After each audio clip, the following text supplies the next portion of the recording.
자, 윤석열 총장과 문재인 대통령 어찌됐든 이제 두 사람의 인연, 두 사람의 사이 틀어졌다라고 볼 수밖에 없을 것 같습니다. 문재인 대통령이 검찰총장을 임명할 때만 하더라도 우리 총장님이었습니다.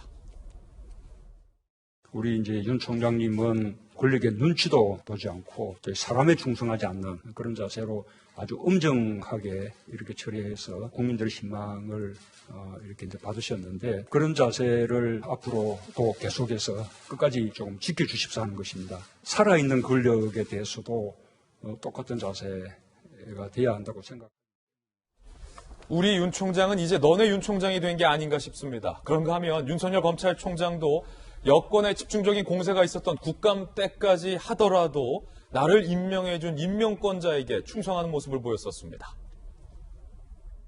임명권자인 대통령께서 임기 동안 소임을 다하라고 하셨고, 지난 총선 이후에도 민주당에서 사퇴하라 이런 얘기가 나왔을 때에도 적절한 이런 메신저를 통해 가지고 흔들리지 말고 임기를 지키면서 소임을 다하라고 말씀을 전해 주셨습니다. 흔들림 없이 제 소임을 다할 생각입니다. 우리 윤 총장과 흔들림 없다는 검찰총장, 문재인 대통령과 검찰총장의 관계는 그 어느 때보다 지금 흔들리는 것을 넘어서고 있습니다. 윤 총장도 법대로 하겠다 이렇게 나섰습니다. 끝까지 간다. 추 장관 사의 표명과 관계없이 소송을 진행하겠다. 오늘 징계처분 효력 중단, 집행정지 신청 예정. 윤 총장 측 지인은 불명예 제대할 수는 없지 않겠느냐라며 동아일보 기자에게 얘기를 한 그런 상황입니다. 이재명 기자, 윤 총장 측 입장 좀 한번 전해주시죠. 오늘 윤 총장은 어쨌든 어제 대통령이 징계를 제거했기 때문에 일단 대검으로 출근 못했죠? 그렇죠. 그런데 오늘 안에 어쨌든 법적 조치 밟는다고요? 예.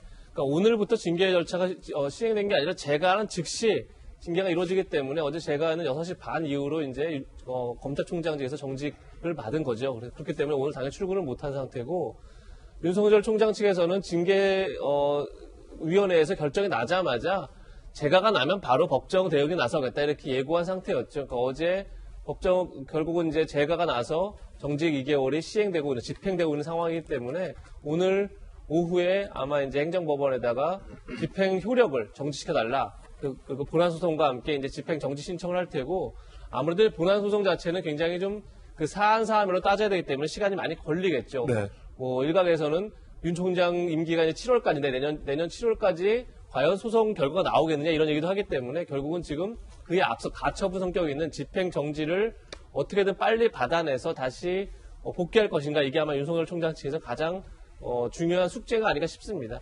그리고 윤석열 총장 측에서는 조금 전에 본 것처럼 추미애 장관 사의 표명과 무관하게 우리는 간다 이렇게 얘기할 수밖에 없는 게, 어제 입장을 분명히 밝혔죠. 징계 결과가 나오자마자 이거는 임기제 총장을 내쫓기 위해서 위법한 절차와 실체 없는 사유를 내세운 불법 부당 조치다 이렇게 밝혔기 때문에 이 자체가 본인의 어떤 개인적 명예와 관련된 문제가 아니라 이게 어떤 법치주의에 관련된 문제다. 따라서 본인은 추 장관이 물러나든 말든 그런 문제가 떠나서 하여튼 이 마지막까지 자신의 권리를, 그리고 뿐만 아니라 법치주의에 훼손된 것에 바로잡겠다 이런 의사를 분명히 밝혔기 때문에 아마 지금부터 이제 치열한 법정 공방에 들어가지 않을까 싶습니다. 또 한 번 윤 총장이 직무에 복귀하느냐 마느냐, 윤 총장의 운명이 법원의 손에 맡기게 된 셈인데, 정진 변호사님, 네. 대통령이 제거를 했잖아요. 네. 윤 총장의 메시지가 흥미로운데, 추 장관이 사퇴를 하든 말든 신경 안 쓰겠다라는 말은 일각의 해석에선 이제 윤 총장이 싸울 상대는 더 이상 추미애 장관이 아니다. 장관직이 있든 없든 중요치 않다.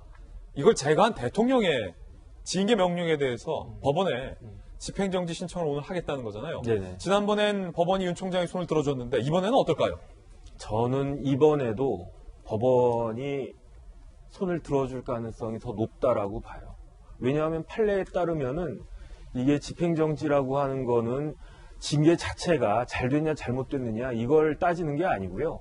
그냥 징계 혐의자한테 이러한 정직 처분이 회복하기 어려운 손해냐, 근데 한 2개월 정도 집에서 돈 안 받고 쉬면 그게 어려운 손해냐 이렇게 생각할 수 있지만, 이 회복하기 어려운 손해가 뭐냐에 대해서는 돈으로 회복할 수 없는, 그러니까 명예나 그런 것까지도 종합해서 봐야 되는데, 그런데 지난번에도 그 집행정지 관련해가지고 직무집행정지 관련해서 행정법원이 이거는 그렇게 직무가 집행 정지가 되는 그 기간 동안은 회복할 수 없는 손해다. 이런 식으로 그 판단을 갖다가 했단 말이에요.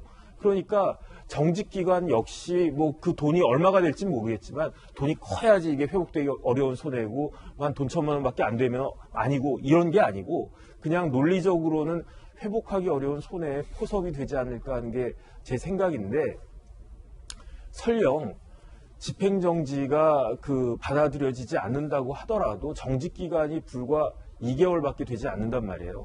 그런데 다시 2013년도로 돌아가 버리면 그러면 그때 윤석열 지청장이었죠. 그때는 여주지청장이었으니까 1개월 정직을 갖다가 받았으면은 그 당시 2013년 당시 검찰의 그 검사들 분위기로는 그럼 옷 벗어라 이런 시그널이었다고.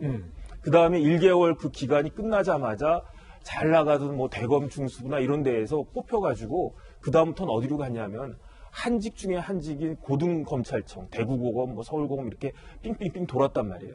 근데 그런 것들을 갖다가 윤 총장이 일반 다른 검사들과 다르게 그냥 그랬던 사람이거든요. 그러면은 이번에 2개월 지난 다음에 그 뭐 대통령께서 이렇게 불심을 갖다가 했으니까 그러니까 물러나겠느냐. 저 같으면 당연히 물러났을 텐데 윤 총장 스타일은 그렇지도 않을 것 같다. 일단은 저는 그런 생각이 듭니다. 어쨌든 결론적으로 법리적으로만 따지면 집행정지가 이번에도 인용될 가능성이 더 많지 않을까 그렇게 생각이 됩니다. 정혁진 변호사님의 어떤 개인적인 법적 전망인데 이재명 기자, 법원의 판사가 윤 총장이 제기한 집행정지 신청 여부에 따라서 법적 원칙과 법적 소신에 따라서 물론 잘 판단을 하겠지만 이게 지난번과는 같다고 꼭 볼 수가 없는 것이 지난번엔 법무부 장관이 총장의 직무 배제를 한 것이었고 이번 건은 대한민국 군 통수권자이자 대한민국의 최고 권력자인 청와대에 문재인 대통령이 직접 재가를 한 사안이잖아요. 만약에 법원에서 윤 총장 손을 들어서 직무 배제 이거 부당하다 하고 바로 가처분 신청을 인용하여 총장직으로 복직을 시킨다면 사실 청와대로서도 상당한 타격을 입을 수밖에 없지 않는 일이 아닙니까? 어떻게 보십니까? 그럼요. 청와대로서 굉장히 부담스럽고 예. 타격이다 볼 수 있는 거죠. 물론 이게 본안 소송이 아니기 때문에 그렇다고 해서 뭐 집행정지가 인용된다고 해서 징계 절차 전체를 부인당하거나 아니면 뭐 징계 자체가 부당하다 이렇게 딱 명확하게 할 수는 없는 거지만 어쨌든 집행정지가 이루어졌다는 거는 그만큼 그 과정 속에서 문제가 있었다 이렇게 법원도 보고 있다 이렇게 볼 수 있는 대목이 있는 거죠. 그러니까 처음에 지난해 24일 날 추미애 장관이 징계 청구를 하면서 바로 직무 배제를 했죠. 거기에 대해서 법원은 회복할 수 없는 손해가 있다 이렇게 보고 다시 이제 12월 1일 날 복귀를 다시 이제 집행 정지시킴으로써 복귀를 했는데 그때도 얘기했던 게 그 회복할 수 없는 피해 손해 중에 여러 가지가 있겠지만 기본적으로 임기제 총장의 임기를 제한해 버리는 건 결국 검찰의 정치적 중립성, 독립성을 훼손하게 된다. 그 자체가 헌법 정신을 유린하는 거고 법치주의를 훼손하게 된다. 이렇게 이제 봤던 거죠. 그런 점에서 뭐 법원이 어떻게 판단할지 이것이 뭐 추미애 장관의 단순한 직무 배제가 아니라 대통령의 재가 속에 이루어진 정직이다. 그렇기 때문에 훨씬 더 뭐 갖고 있는 어떤 그 위중함, 중대함 훨씬 더 크겠지만 저는 같은 어쨌든 그 초창기 직무 배제와 지금의 정직 2개월에 대한 집행정지는 같은 사안 속에서 볼 수 있다. 기본적으로 과연 임기제 총장의 이 직무를 배제하는 게 과연 법적으로 합당하냐. 그리고 그것이 검찰의 정치적 중립성과 독립성을 보장하는 데 있어서 문제가 없느냐. 이런 기준 속에서 보지 않을까 싶고 그런 점에서 지금 오늘 만약에 내게 되면 아마 집행정지는 일주일 정도 시간을 뒀을 때 다음 주 한 후반쯤 나온다고 보면 그 일주일 동안 굉장히 다양한 치열한 어떤 공방들이 벌어지지 않을까 그렇게 전망해 봅니다. 두 분의 개인적 견해였고요. 법원이 집행정지 신청에 대해서 어떤 판단할지는 아직 단정할 수 없습니다. 조금 지켜보겠습니다. 이로써 어제 출근이 징계 직전 마지막 출근이었습니다. 윤 총장은 이 마지막 출근 때 어떤 일을 했을까요? 오늘 언론이 보도하고 있습니다. 어제 코로나 대응 특별 지시를 했다는 겁니다. 징계 결정 후 윤의 첫 지시이자 징계 반려 전 윤 총장의 마지막 지시가 될 수 있겠군요. 사회적 거리두기 강화로 서민경제 어려움이 가중됐다. 자영업자에 대한 기소 유예를 적극 활용하고 소환 조사도 자제하라라는 메시지를 냈다라는 겁니다. 박정아 전 청와대 대변인님, 총장이 어쩌면 예감하고 있었을 것 같아요. 징계가 나왔고 대통령이 오늘 제가 하겠구나. 그러면 어제 기준으로 내가 내일은 출근 못 하겠구나.